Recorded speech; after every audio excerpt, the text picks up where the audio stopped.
Dear Patriots, before the news starts, please, subscribe to our patriotic channel by clicking the subscribe button. Give us a thumbs up to this video. Don't forget to leave your opinion below in the comments section. Share the news on Facebook and Twitter so you friends see it. Thank you. Famous rapper makes disgusting comment about white women while casting blame for Vegas shooting. Liberals like to accuse conservatives of racism and hatred, but in reality, it all comes from them. One famous rapper, Lil B, used the Las Vegas shooting as an excuse to go on one of the most racist rants that you will ever sow. He wrote it all in capital letters and fractured English. White people so scared they the reason why guns are a problem. If white people put down the guns we all be safe, but nope. They violent, started. Let's talk about how secretly these harmless looking white people with tight pantsuits and glasses are pushing passive violence. Let's talk about how these suburban seventh heaven looking white people sell drugs in college and are okay with violence on all levels. He wrote. He then went after white people for spreading stereotypes. He doesn't see the irony apparently. The reason why there is a stereotype is because of white people. This is y'all language and PHILOSPHYS, lol. Stop it. Y'all are violent. He said. Then Lil B went after white women. White women really scare me the most because they can be true sociopaths. And yes, Latino women and Asian women are fake white. LOL, he tweeted. See, the things is white folks are really scared.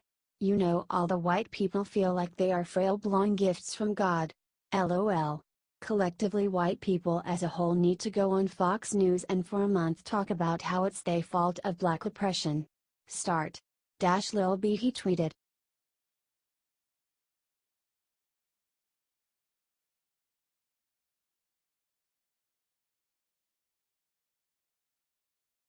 Pat Robertson exposes connection between NFL flag protests and Las Vegas shooting. Television preacher Pat Robertson made a very controversial statement about a possible connection between the NFL flag protests and the deadly shooting in Las Vegas. Liberals are furious over the statement, but some are able to see some truth in what he is saying. Violence in the streets, ladies and gentlemen. Why is it happening? Asked Robertson. You know, what I'd like to give you is the fact that we have disrespect for authority. There is profound disrespect of our president. All across this nation they say terrible things about him. It's in the news, it's in other places, said Robertson. There is disrespect now for our national anthem, disrespect for our veterans, disrespect for the institutions of our government, disrespect for the court system. All the way up and down the line, disrespect, said Robertson. And when you lose that kind of respect, you lose authority. But more than anything, until there is biblical authority, there has to be some controlling authority in our society, and there is none. And when there is no vision of God, the people say, there's no vision of God, the people run amok, said Robertson. What do you think of his analysis?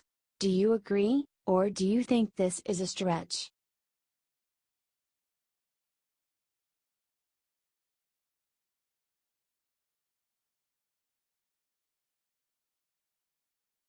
Trey Gowdy makes unbelievable realization about Las Vegas shooting. After the deadly shooting in Vegas, people are starting to suspect that there was more than one person involved. While Hillary Clinton and the rest of the Democrats are calling to ban silencers, even though silencers weren't even used during the shooting, Trey Gowdy is focused on read issues. It's an incredible level of premeditation that you don't ordinarily see. And it is difficult to believe that a single person could have done this without detection. And so, I hope that what comes out of this is people, you know, lots of crime is prevented because an law enforcement officer says something, said Gowdy in an interview on Fox News. The weapons and whether or not it was altered to become fully automatic and the premeditation of picking a certain hotel room. I think we're going to find someone along the way with suspicious. They should have turned that suspicion into a phone call to law enforcement, said Gowdy. It's an incredible amount of premeditation to not go detected, said Gowdy. Do you think that the shooter Stephen Paddock did this all by himself? Or did he get help? More will be discovered as the days go on.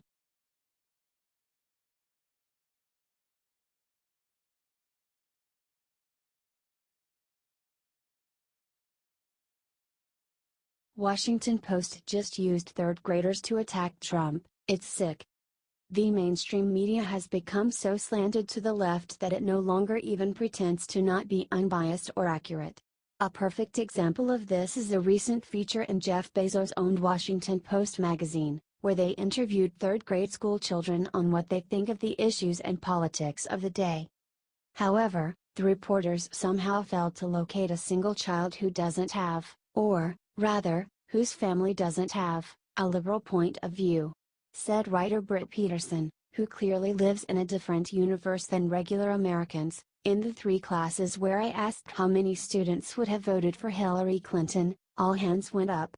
I didn't ask this question at Bellows Spring, but no one expressed support for Donald Trump there either.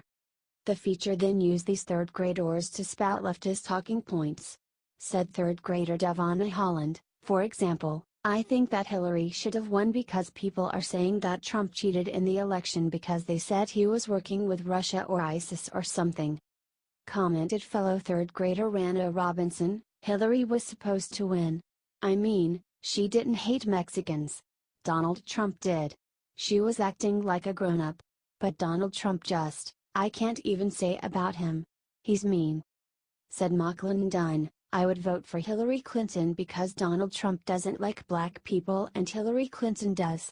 Offered Nick Salihazadeh. I think that if I could vote, I would vote for Hillary Clinton because I wouldn't want to vote for Donald Trump because he's orange. Another girl added, it made me a little bit mad that it was another boy to be the president because there hasn't been a female president before. Do you think the Washington Post should be embarrassed about the fact that it used grade school age children to push leftist propaganda?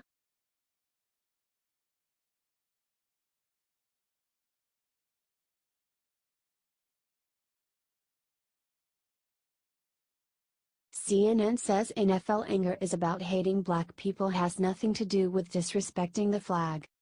CNN's Montel Williams claimed that Republicans who dislike these NFL protests don't care about the flag, they just care about hating black people.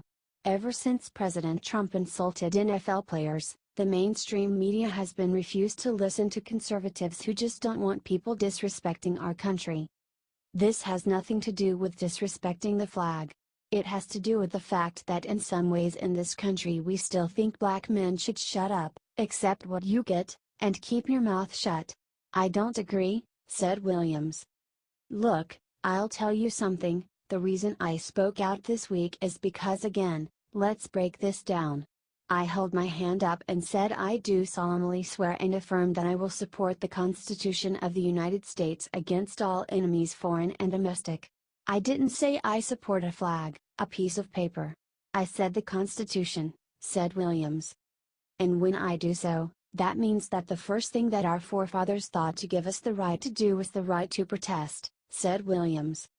So you denigrate and disrespect the lives of all 300,000 Americans that died in World War II, 600,000 Americans that were wounded in World War II, the thousands that have just put their life on the line right now to give you the right to protest. You denigrate them. Stop it, he said. That is ridiculous.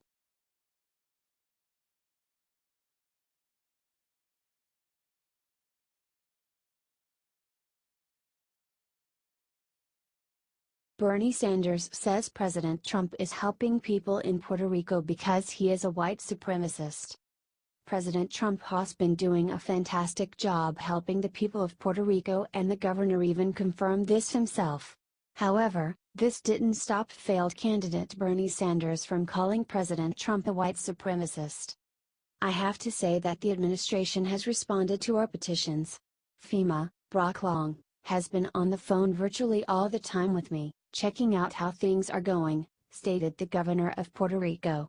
However, the media are choosing to ignore him and spend all of their time on a San Juan mayor. No matter how much President Trump does, they try to spin everything he does. According to Bernie Sanders, the reason that Puerto Rico isn't completely fixed already is because he is racist against Puerto Ricans, even though the majority of Puerto Ricans are white. Given the president's history on race, given the fact that he, a few months ago, said there were good people on both sides when neo-Nazis were marching in Charlottesville, yeah, I think we have a right to be suspect that he is treating the people in Puerto Rico in a different way than he has treated the people of Texas or Florida, said Sanders. Where is his proof that he is treating Puerto Rico differently? What does Charlottesville have to do with this at all? But logic and evidence has never mattered to someone like Bernie Sanders.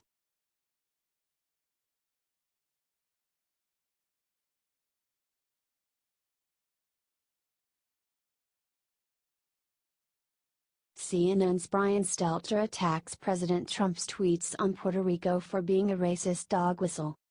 President Trump has been doing an incredible job at helping the people of Puerto Rico, and even the governor was willing to admit it. I have to say that the administration has responded to our petitions. FEMA, Brock Long, has been on the phone virtually all the time with me, checking out how things are going, said the governor. However, the media ignored the governor and are instead spending all of their time reporting on a San Juan mayor who insulted President Trump. Trump defended himself and said that despite what this mayor is saying, his results will speak for themselves. Such poor leadership ability by the mayor of San Juan, and others in Puerto Rico, who are not able to get their workers to help. They want everything to be done for them when it should be a community effort. 10,000 federal workers now on island doing a fantastic job, tweeted President Trump. Now that President Trump defended himself, the mainstream media is attacking him for being a racist against Puerto Ricans. At best, the president's tweets are insensitive today. I think at worst, Fred, they are a racist dog whistle, a disgraceful reaction to what he's seen on television, said CNN's Brian Stelter. He's clearly watching the mayor of San Juan calling for more help, begging for more help, and reacting this way. I think it's personally beyond the pale and unpresidential. I'm so glad our reporters there in Puerto Rico are describing what's actually happening on the ground. And I hope the president in between his golf game today watches more of those reports from the ground, rather than just impulsively reacting to what he's seen from the mayor of San Juan, said Stelter.